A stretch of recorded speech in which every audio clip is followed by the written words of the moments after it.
Komitmen pemerintah Kota Denpasar untuk mengatasi kemacetan lalu lintas dengan memberlakukan bus sekolah dinilai cukup baik. Namun rencana ini harus dikaji dengan matang, baik dari segi kebijakan maupun regulasi antar lembaga. Tujuannya agar nasib bus sekolah tidak seperti bus Transarbagita yang sampai hingga kini kurang direspon masyarakat.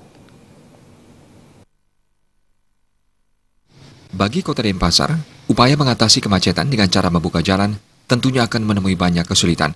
Selain harga tanah yang mahal, hampir semua jengkal daerah Kota Denpasar telah dipadati pemukiman. Pemberlakuan bus sekolah di Kota Denpasar menjadi salah satu alternatif untuk mengurangi kemacetan. Anggota Komisi 3 DPRD Bali Wayan Adnyana menilai, pemerintah Kota Denpasar perlu mengkaji lebih dalam menyangkut regulasi terkait kesanggupan bus sekolah dalam memberikan kenyamanan dan keamanan, serta ketepatan waktu. Pemerintah Kota Denpasar dapat belajar dari pengoperasian layanan publik Transarbagita yang minim peminat karena ketepatan waktu belum dapat diwujudkan.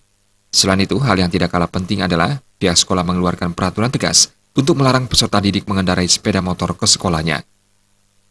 Harapan kita memang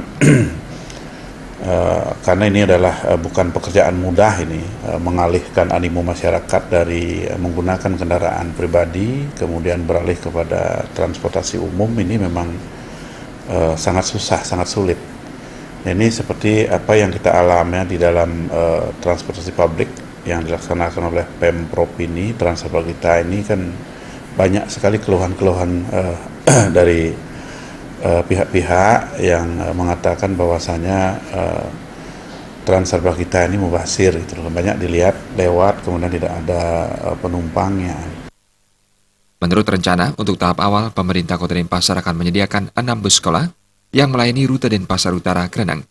Pemberlakuan bus sekolah ini akan mulai dilakukan pada pertengahan 2017 yang bertepatan dengan tahun ajaran baru 2017-2018. Terima Bali TV.